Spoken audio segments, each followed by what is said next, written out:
WBCS and PSC coaching চ্যানেলে তোমাদের সকলকে ওয়েলকাম জানাচ্ছি। আজকে আমি তোমার যে আপকামিং ডাব্লিউবিপি কনস্টেবল পরীক্ষাটা আসছে সেই পরীক্ষার জিওগ্রাফির সেট 2 তথা শেষ সেটটা নিয়ে এসেছি। আশা করছি এই জিওগ্রাফির পিওয়াইকিউ সেটগুলো তোমাদের যে কোনো রকম স্টেট পরীক্ষা এবং সেন্টারের পরীক্ষায় উপকারে আসবে। আর আমার ভিডিওগুলো ভালো লাগলে ভিডিওগুলোকে লাইক করো, পারলে চ্যানেলটাকে সাবস্ক্রাইব করে শেয়ার করো, খারাপ লাগলে অবশ্যই ডিসলাইক করো। আর যেসব বন্ধুরা এখনও আমার টেলিগ্রাম চ্যানেলটা জয়েন হওনি তারা কিন্তু ইউটিউবের ডেসক্রিপশন বক্স থেকে টেলিগ্রাম চ্যানেলটা জয়েন হয়ে যেতে পারো। এছাড়াও প্রতিটা ভিডিওর শেষে কমেন্ট বক্সে আমি টেলিগ্রাম চ্যানেলের লিঙ্কটা দিয়ে রাখছি। যেসব বন্ধুরা ডেসক্রিপশন বক্স পাও না তাদের সুবিধার্থে সেখান থেকেও অনায়াসে টেলিগ্রাম চ্যানেলটা জয়েন হয়ে যেতে পারো। লিঙ্কে ক্লিক করে ওখানে আমি এই ভিডিওগুলোর পিডিএফ ফ্রিতে আপলোড করে দেবো। তোমরা কিন্তু সেখান থেকে ফ্রি পিডিএফগুলো ডাউনলোড করে নিও, তাতে তোমাদের পড়তে সুবিধা হবে ভিডিও আর পিডিএফ কম্বাইন করে। তো চলো বন্ধুরা, আজকে ক্লাসে শুরু করা যাক। আজকের প্রথম প্রশ্ন, বায়ুমণ্ডলের সর্বনিম্ন স্তরটির নাম কি? Troposphere, ionosphere, stratosphere, mesosphere? সঠিক উত্তর হচ্ছে ট্রপোস্ফিয়ার। বায়ুমণ্ডলের যে সর্বনিম্ন স্তর এটা কিন্তু স্ট্র্যাটোস্ফিয়ার, ঠিক আছে, ট্রপোস্ফিয়ার।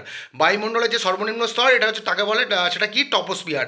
এই সম্বন্ধে কিন্তু আগে আমি বহুত নোট দিয়েছি মিসলিনিয়াসের যখন জিওগ্রাফি সেট করিয়েছিলাম প্রিভিয়াস ইয়ার। এছাড়াও শর্টস ছাড়া আছে, দেখবে এই বায়ুমণ্ডলের বিভিন্ন স্তর দিয়ে যত রকমের প্রশ্ন আসতে পারে সেই সম্বন্ধে আমি শর্টস ছেড়ে রেখেছি। তোমরা শর্টসগুলো একটু চেক করো, তোমরা আশা করি উপকৃত হবে। যেমন ধরো এখান থেকে একটা গুরুত্বপূর্ণ প্রশ্ন আছে যে ওজোন, মানে আমাদের যে ওজোন লেয়ার কোন স্তরে অবস্থিত? ওজোন লেয়ার কিন্তু আমাদের স্ট্র্যাটোস্ফিয়ারে অবস্থিত, ঠিক আছে। ওজোন লেয়ার কিন্তু স্ট্র্যাটোস্ফিয়ারে অবস্থিত।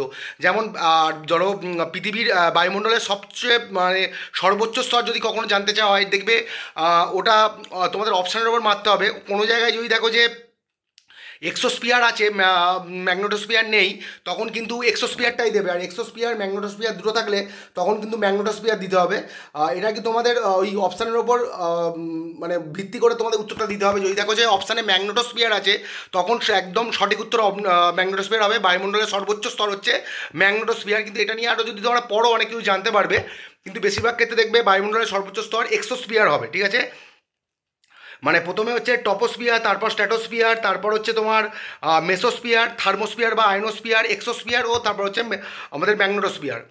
মিজোরামের পরের প্রশ্ন বন্ধুরা, মিজোরামের রাজধানীর নাম কি? ইম্ফল, ডিমাপুর, আইজল, কোহিমা? সঠিক উত্তর হচ্ছে আইজল। মিজোরামের রাজধানী হচ্ছে আইজল, তোমরা জানো। আর মিজোরামের বর্তমান মুখ্যমন্ত্রীকে, এগুলো জেনে রাখবে যখনই কোনো রাজ্য সম্বন্ধে পড়বে, এগুলো আসে পরীক্ষায়। মিজোরামের বর্তমান মুখ্যমন্ত্রী হলো লাল দুহোমা। আর বর্তমান রাজ্যপাল হলো মিজোরামের বিজয় কুমার সিং, ঠিক আছে। আর কোহিমা তো নাগাল্যান্ডের রাজধানী, জানো তোমরা। আর ইম্ফল মণিপুরের রাজধানী। পারলে ওই সব স্টেটেরও কিন্তু রাজ্যপাল আর মুখ্যমন্ত্রীগুলো দেখে রেখো। আমি এই সম্বন্ধে শর্টসও চেয়ে রেখেছি। প্রতিটা রাজ্যের বর্তমান মুখ্যমন্ত্রী, রাজ্যপাল, প্রতিটা রাজ্যের যে স্টেট সিম্বল, এই সম্বন্ধে এলাবোরেট শর্টস ছাড়া আছে, তোমরা চাইলে দেখে নিতে পারো। আলাদা করে তোমাদের আর খুঁজে আর দেখতে হবে না, আমি করে রেখে দিয়েছি, তোমরা চাইলে শর্টসগুলো দেখতে পারো। কান্ডালা সমুদ্র বন্দরটি কোন রাজ্যে অবস্থিত? খুব গুরুত্বপূর্ণ একটা প্রশ্ন। মহারাষ্ট্র, তামিলনাড়ু, গুজরাট, কর্ণাটক? সঠিক উত্তর হচ্ছে গুজরাট। আচ্ছা, এইটাই সম্বন্ধে কিছু গুরুত্বপূর্ণ নোট দিয়ে দিই। এইটা দিয়ে আমি এই সম্বন্ধে প্রশ্ন এসেছিলো যে ভারতবর্ষের কোনটা ট্যাক্স ফ্রি পোর্ট, এরকম একটা প্রশ্ন এসেছিলো, মানে করমুক্ত বন্দর কোনটাই করিয়েছে আমার মনে পড়ছে না, এনটিপিসি না ডাব্লিউপিএসআই এর যখন জিওগ্রাফি করাচ্ছিলাম। আচ্ছা, কান্ডালা সমুদ্র বন্দর কোথায় অবস্থিত? গুজরাটে। এবং এটা কিন্তু একটা ট্যাক্স ফ্রি পোর্ট। আমাদের মুম্বাই পোর্টও একটা ট্যাক্স ফ্রি পোর্ট, কান্ডালাও কিন্তু একটা ট্যাক্স ফ্রি পোর্ট।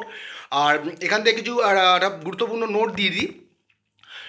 আমাদের কান্ডালা কিন্তু ইন্ডিয়া তথা এশিয়ার প্রথম স্পেশাল ইকোনমিক জোন, যেটা 1965 সালে কিন্তু স্পেশাল ইকোনমিক জোন হিসেবে প্রকাশিত হয়। আর যদি কখনো আসে যে ভারতবর্ষের প্রথম এসিজেড বা স্পেশাল ইকোনমিক জোন কোনটি, তখন হবে কান্ডালা। কিংবা যদি আসে যে এশিয়ার প্রথম স্পেশাল ইকোনমিক জোন কোনটি, সঠিক উত্তর হবে কান্ডালা। এবারে যদি দেখো যে তোমরা পড়ে গেছো যে ইন্ডিয়া ও এশিয়ার ফার্স্ট স্পেশাল ইকোনমিক জোন হচ্ছে কান্ডালা, কিন্তু ওখানে স্পেশাল ইকোনমিক জোন না পেয়ে ইপিজেড পাচ্ছ, এক্সপোর্ট প্রসেসিং জোন।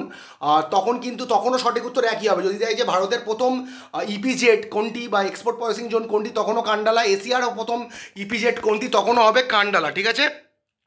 ইপিজেডটাই পরবর্তীকালে কিন্তু এসিজেডে কিন্তু পরিবর্তিত হয়ে যায়, ঠিক আছে। এক্সপোর্ট প্রসেসিং জোনটা পরবর্তীকালে স্পেশাল ইকোনমিক জোনে পরিবর্তিত হয়ে যায়। যেমন আমাদের পশ্চিমবঙ্গের একটা স্পেশাল ইকোনমিক জোন কি? ফলতা, তোমরা জানো, ফলতা কিন্তু একটা স্পেশাল ইকোনমিক জোনের মধ্যে পড়ে। আর এই সম্বন্ধে আরেকটা গুরুত্বপূর্ণ নোট তোমায় দিয়ে দিই। পরীক্ষায় আসে যে এই স্পেশাল ইকোনমিক জোন আইন হয়েছিল একটা, এই আইনটা কত সালে পাস হয়েছিল, এটা ইন্ডিভিজুয়ালি জিজ্ঞেস করে যে স্পেশাল ইকোনমিক জোন আইন কত সালে পাস হয়? 2005 সালে। আর 2006 সালে কিন্তু এটা কার্যকারী হয়, ঠিক আছে। যদি আসে যে স্পেশাল ইকোনমিক ইকোনমিক জোন আইন কার্যকরী হয় কত সালে? 2006 সালে। আর আইনটা পাস হয়েছিল 2005 সালে। খুবই গুরুত্বপূর্ণ একটা প্রশ্ন। আর এর সম্বন্ধে আরেকটা গুরুত্বপূর্ণ নোট দিয়ে দিই, তামিলনাড়ু রাজ্যে কিন্তু এসইজেডের সংখ্যা সর্বাধিক। মানে বর্তমানে ভারতবর্ষে যতগুলো স্পেশাল ইকোনমিক জোন আছে তার মধ্যে তামিলনাড়ু রাজ্যে কিন্তু স্পেশাল ইকোনমিক জোনের সংখ্যা সর্বাধিক। তাহলে যদি তোমাদের প্রশ্নে আছে ভারতবর্ষের কোন রাজ্যে স্পেশাল ইকোনমিক জোনের সংখ্যা সর্বাধিক, তখন হবে তামিলনাড়ু। তারপরে যতদূর সম্ভব মনে হচ্ছে মহারাষ্ট্র মনে হয় স্পেশাল ইকোনমিক জোনের সংখ্যার দিক থেকে দ্বিতীয়তে আছে। তোমরা চাইলে চেক করে দেখতে পারো। আর যদি স্পেশাল ইকোনমিক জোনের জায়গায় এক্সপোর্ট প্রসেসিং জোন দেয় ভারত আর এশিয়ার প্রথম কোনটা, তখনও কিন্তু একই উত্তর হবে কান্ডালা। আচ্ছা, দুটি স্তূপের মধ্যবর্তী অংশকে কি বলা হয়? ধাপ, ক্রেটার লেক, গোস্ত উপত্যকা, ক্যালডেরা। সঠিক উত্তর হচ্ছে গোস্ত উপত্যকা বা রিফ্ট ভ্যালি বলা হয়। তোমরা রিফ্ট ভ্যালি জানো, মানে ধরো যদি কখনো দেখো যে দুটি, মানে কি বলবো, এটা স্তূপ পর্বতের পড়লে, তো স্তূপ পর্বতটা পড়লে ভালো করে জানতে পারবে যে কখনো কখনো তার মধ্যবর্তী অংশটা বসে গিয়ে একটা উপত্যকায় পরিণত হয়। এইভাবে সৃষ্ট আর এই যে ধরো উপত্যকাটা আর কি, ধরো একটা উপত্যকায় পরিণত হলো, এই উপত্যকাগুলোকে কিন্তু গোস্ত উপত্যকা বলা হয়। মানে ধরো দুটো মানে ধরো কি বলবো, ভালো করে তোমাদের এখানে ঠিক নোটটা বলা যাবে না, নাহলে তাহলে আলাদা করে পড়াতে হবে। ধরো দুটো পর্বতের মধ্যবর্তী অংশটা বসে গিয়ে একটা উপত্যকা সৃষ্টি হয়েছে, সেটাকেই কিন্তু গোস্ত উপত্যকা বা রিফ্ট ভ্যালি বলে, ঠিক আছে। আর এটা কিন্তু এই গোস্ত উপত্যকার দুপাশের দেখবে সবসময়, যদি অনেক সময় আসে প্রশ্ন একটা আসে, এটা আমার দেওয়া হয়নি, যে স্তূপ পর্বত কোন উপত্যকার পাশে অবস্থান করে, ঠিক আছে। স্তূপ পর্বত কোন উপত্যকার পাশে অবস্থান করে, চারটে বিভিন্ন রকম অপশান দিয়েছে। সঠিক উত্তর হবে গোস্ত উপত্যকার পাশে। মানে দুটো স্তূপ পর্বতের মধ্যবর্তী অংশ বসে গিয়েই কিন্তু গোস্ত উপত্যকার সৃষ্টি হয়, ঠিক আছে। এবার ভারতবর্ষের যে নর্মদা নদী উপত্যকা, তোমরা জানো নর্মদা নদী উপত্যকা কিন্তু একটা গোস্ত উপত্যকার উদাহরণ। এছাড়াও আমাদের যে বিহার মালভূমি অঞ্চলের যে দামোদর নদও কিন্তু গোস্ত উপত্যকার মধ্যে দিয়ে প্রবাহিত হয়েছে। মানে বিহার দামোদর অঞ্চলে যে দামোদর নদ আছে সেটাও কিন্তু গোস্ত উপত্যকার মধ্যে দিয়ে প্রবাহিত হয়েছে। এছাড়াও যদি তোমাদের প্রশ্নটা এইভাবে দিয়ে দেয় যে ধরো দিল যে চারটে নদী দিয়েছে, দিয়ে দিল নিম্নলিখিত কোন নদীটি গোস্ত উপত্যকার মধ্যে দিয়ে প্রবাহিত হয়েছে। নিম্নলিখিত কোন নদীটি গ্রস্ত উপত্যকার মধ্যে দিয়ে প্রবাহিত হয়েছে। চারটে অপশানে দেখছো, বিভিন্ন অপশানের সঙ্গে নর্মদা আছে, তখন সঠিক উত্তর হবে নর্মদা। নর্মদা নদী কিন্তু গোস্ত উপত্যকার মধ্যে দিয়ে প্রবাহিত হয়েছে। যেমন তোমরা জানো বিন্দ ও সাতপুরা পর্বতের মধ্যবর্তী অংশ দিয়েই কিন্তু এই দুটো রেঞ্জের মধ্যেই দিয়েই কিন্তু নর্মদা নদী প্রবাহিত হয়েছে, সম্বন্ধে আগে নোট দিয়েছি। এছাড়াও কিন্তু যদি এটাও জেনে রাখো, মাহি নদী মানে যে নদীটা কর্কটক্রান্তি রেখাকে দুবার অতিক্রম করেছে, মাহি নদী ও তাপ্তি নদীও কিন্তু গোস্ত উপত্যকার মধ্য দিয়ে প্রবাহিত হয়েছে। কিন্তু এটা বেশিরভাগ ক্ষেত্রে আসে না, নর্মদাটাই বেশি আসে। কোন নদী গোস্ত উপত্যকার মধ্য দিয়ে প্রবাহিত হয়েছে? নর্মদা নদী কিন্তু গোস্ত উপত্যকার মধ্যে প্রবাহিত হয়েছে। আর পৃথিবীর দীর্ঘতম যে গোস্ত উপত্যকার উদাহরণ কি? গ্রেট রিফ্ট ভ্যালি, ঠিক আছে। গ্রেট রিফ্ট ভ্যালি কিন্তু পৃথিবীর দীর্ঘতম গোস্ত উপত্যকার উদাহরণ। এগুলো আগের নোটে দিয়েছিলাম। রণথম্বর ন্যাশনাল পার্ক কোন রাজ্যে অবস্থিত? মধ্যপ্রদেশ, উত্তরাখণ্ড, ওড়িশা, রাজস্থান। সঠিক উত্তর হচ্ছে রাজস্থানে কিন্তু আমাদের রণথম্বর ন্যাশনাল পার্ক বা রণথম্বর জাতীয় উদ্যান অবস্থিত। নিচের কোন নদীটির উৎপত্তি জেমু হিমবাহ থেকে হয়েছে? ব্রহ্মপুত্র, অলকনন্দা, বিয়াস, তিস্তা। সঠিক উত্তর হবে তিস্তা। তিস্তা নদীটা কিন্তু সিকিমের যে জেমু হিমবাহ আছে, সেই সিকিমের জেমু হিমবাহ থেকে উৎপন্ন হয়েছে। এবং তিস্তাকে তোমরা জানো যে উত্তরবঙ্গের ত্রাস বলা হয়। কোন রাজ্য দ্বিখণ্ডিত হয়ে ঝাড়খণ্ড রাজ্য গঠিত হয়? উত্তরপ্রদেশ, রাজস্থান, মহারাষ্ট্র, বিহার। সঠিক উত্তর হবে বিহার। এই সম্বন্ধে নোট দেখে নাও, কত সালে হয়েছিল? 2002 সালে কিন্তু বিহার থেকে ঝাড়খণ্ড রাজ্য আলাদা হয়ে যায়। এবং পার্টিকুলার ডেটটাও তোমরা মনে রাখবে, ডেটটাও কিন্তু আসে 15ই নভেম্বর 2002 সালের 15ই নভেম্বর 2002 সালের 15ই নভেম্বর কিন্তু ঝাড়খণ্ড রাজ্য গঠিত হয়। এবং ঝাড়খণ্ডের রাজধানী হচ্ছে রাঁচি, ধনির শহর, তোমরা জানো। বর্তমান মুখ্যমন্ত্রীকে ঝাড়খণ্ডের হেমন্ত সোরেন, বর্তমান যে গভর্নর বা রাজ্যপাল হচ্ছে সন্তোষ গাংওয়ার, ঠিক আছে। খুব গুরুত্বপূর্ণ, এগুলো ভালো করে দেখে নিও। বিশেষ করে ঝাড়খণ্ডের মুখ্যমন্ত্রীর নামটা কিন্তু এনটিপিসি পরীক্ষায় আসতে পারে। ঝাড়খণ্ড কিন্তু খুব একটা, এই মুখ্যমন্ত্রীর নামটা প্রচুর পরীক্ষায় রিপিট হয়। তোমরা প্রিভিয়াস ইয়ার কোশ্চেন ঘাঁটলে দেখতে হবে, ঝাড়খণ্ডের মুখ্যমন্ত্রীর নামটা কিন্তু খুব ভালো করে মনে রাখবে। আর রাজ্যপালের নামটাও প্রতি কটা রাজ্যেরই মনে রেখো। এবং আমাদের যে ইউনিয়ন টেরিটরি আছে তাদেরও যে শাসক, তাদেরও নামও মনে রেখো। অমরকণ্টক থেকে, এগুলো কিন্তু আমার সব শর্টসে দেওয়া আছে। অমরকণ্টক থেকে নিম্নলিখিত কোন নদীর উৎপত্তি হয়েছে? নর্মদা, মাহি, সবরমতী, তাপি। সঠিক উত্তর হচ্ছে আমাদের নর্মদা, ঠিক আছে। নর্মদা অমরকণ্টক থেকে কিন্তু উৎপত্তি হয়েছে। নর্মদা আমাদের নোট দিয়েছি, মধ্যপ্রদেশের অমরকণ্টক থেকে উৎপত্তি হয়েছে। নিম্নলিখিত কোন রাজ্যে সহ্যাদ্রি পর্বতমালা অবস্থিত? এই যে সহ্যাদ্রি পর্বতমালা নিম্নলিখিত চারটি রাজ্যের মধ্যে কোনটাতে অবস্থিত? কোন রাজ্যে অবস্থিত? উত্তরপ্রদেশ, রাজস্থান, মহারাষ্ট্র, বিহার। সঠিক উত্তর হচ্ছে মহারাষ্ট্রে অবস্থিত। এই সম্বন্ধে, আচ্ছা তোমরা জানো, এই সম্বন্ধে একটু বলে দিই। এই সহ্যাদ্রি পর্বতমালা থেকে খুব নোট দিয়েছিলাম বিজয়ের সময়, বারে বারে প্রশ্নটা রিপিট হয়। পশ্চিমঘাট পর্বতমালাই কিন্তু সহ্যাদ্রি পর্বতমালা নামে পরিচিত, মানে ওয়েস্টার্ন ঘাট নোন অ্যাজ সহ্যাদ্রি মানে মাউন্টেন রেঞ্জ, মানে ওয়েস্টার্ন ঘাটটাই কিন্তু পশ্চিমঘাট পর্বতমালা নামেই, এই পশ্চিমঘাট পর্বতমালাটা বা ওয়েস্টার্ন ঘাট কিন্তু সহ্যাদ্রি পর্বতমালা নামে পরিচিত। এছাড়াও প্রচুর নোট আছে দেখে নিও। আর এই যে সহ্যাদ্রি পর্বতমালা 6টা রাজ্যের মধ্যে দিয়ে বিস্তৃত হয়েছে, এই 6টা রাজ্যের নাম কিন্তু তোমাদের অবশ্যই মনে রাখতে হবে। কি কি? মহারাষ্ট্র, গোয়া, কর্ণাটক, কেরালা, তামিলনাড়ু, গুজরাট। এই 6টা রাজ্যের মধ্যে কিন্তু এই আমাদের যে সহ্যাদ্রি পর্বতমালা বা আমাদের যে ওয়েস্টার্ন ঘাট কিন্তু বিস্তৃত আছে। ঠিক আছে, তাহলে এই 6টা রাজ্য যদি মনে রাখো, তারপরে ওরা বিভিন্ন রকমভাবে দিও। এখানে যেরকম দিয়েছে কোন রাজ্যে অবস্থিত, কিংবা তখন দিয়ে দেবে যে কোন রাজ্যে অবস্থিত নয়। 3টে এমন রাজ্য দিল সেখানে অবস্থিত, আর একটা দিল সেখানে অবস্থিত নয়। 6টা রাজ্যের নাম কিন্তু তোমাদের মনে রাখতেই হবে, এই মাউন্টেন রেঞ্জটা যার বিস্তৃতি যতটা আছে আর কি। নিম্নলিখিত কোন রাজ্যের আয়তনের নিরিখে ভারতবর্ষের প্রথম, মানে আয়তনের নিরিখে ভারতবর্ষের প্রথম রাজ্য কোনটি? উত্তরপ্রদেশ, রাজস্থান, মহারাষ্ট্র, বিহার। সঠিক উত্তর কী হবে? রাজস্থান। ঠিক আছে, রাজস্থানের আয়তন কিন্তু সব থেকে বেশি। শিশু নিম্নলিখিত কোন ধরনের উদ্ভিদ? ঠিক আছে, সে শিশু গাছ তোমরা শুনে থাকবে।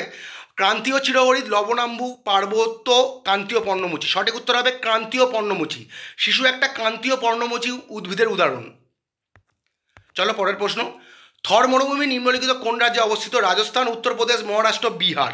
সঠিক উত্তর হবে রাজস্থান। এ সম্বন্ধে বলার কিছু নেই। কোন শহরকে ভারতের ম্যানচেস্টার নামে বিখ্যাত ছিল? আচ্ছা, এখানে ছিলটা হবে না, ওটা ভুল করে চলে এসছে। কোন শহর ভারতের ম্যানচেস্টার নামে বিখ্যাত? ছিলটা হবে না। সুরাট, আহমেদাবাদ, গান্ধীনগর, বদোদরা। সঠিক উত্তর হচ্ছে আহমেদাবাদ কিন্তু ভারতের ম্যানচেস্টার নামে বিখ্যাত। ঠিক আছে, আর দক্ষিণ ভারতের ম্যানচেস্টার কাকে বলা হয়? কোয়েম্বাটুরকে কিন্তু দক্ষিণ ভারতের ম্যানচেস্টার বলা হয়, এবং উত্তর ভারতের ম্যানচেস্টার বলা হয় কানপুরকে। মানে এই তিনটেই কিন্তু ইকুয়ালি ইম্পর্টেন্ট, তোমরা ভালো করে মনে রাখবে। ভারতের ম্যানচেস্টার আহমেদাবাদ, দক্ষিণ ভারতের ম্যানচেস্টার কোয়েম্বাটুর, উত্তর ভারতের ম্যানচেস্টার কানপুর।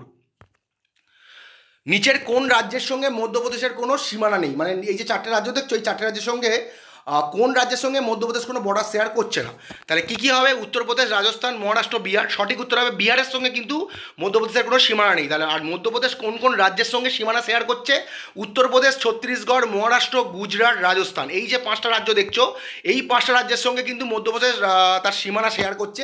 এগুলো মনে রাখা খুবই শক্ত, মানে প্রতি কটা রাজ্য কোন কোন রাজ্যের সঙ্গে সীমানা শেয়ার করছে এগুলো মনে রাখা শক্ত। যদি পারো তো মনে রেখো, পশ্চিমবঙ্গটা মনে রেখো, যতটা পারো মনে রেখো, কোনো ট্রিক ইউজ করে, না হলে ছেড়েই দেবে, বেশি চাপ নেবে না, অনেক প্রশ্ন পাবে। লোয়েস কী দ্বারা গঠিত ভূমিকম্পের উদাহরণ? এটা সরি বন্ধুরা, খুব ভুল হয়ে গেছে, এটা ভূমিরূপের উদাহরণ হবে। মানে আমি লিখেছি ভূমিরূপ, কিন্তু ওখানে এসে গেছে ভূমিকম্প। ঠিক আছে, মানে এটা হচ্ছে আমার মোবাইলটার দোষ হচ্ছে, মানে আমি ডিফল্ট, ওরা একটা নিজের মতো করে ওরা নিজে নিয়ে নিচ্ছে, মানে আমি যেটা লিখছি তারপরে ওদের যে ডিফল্টটা, তুমি যদি ওইখানে না ক্লিক করো তাহলে ওই ডিফল্টটা নিয়ে নিচ্ছে। আচ্ছা, এখানে প্রশ্নটা ছিল লোয়েস কী দ্বারা গঠিত ভূমিরূপের উদাহরণ। ঠিক আছে, আর নদী, হিমবাহ, সমুদ্র, বায়ু, মানে লোয়েস একটা ভূমিরূপের উদাহরণ। এটা কিসের দ্বারা সৃষ্টি হয়? সঠিক উত্তর হবে বায়ু প্রবাহের ফলে কিন্তু এটা সৃষ্টি হয়।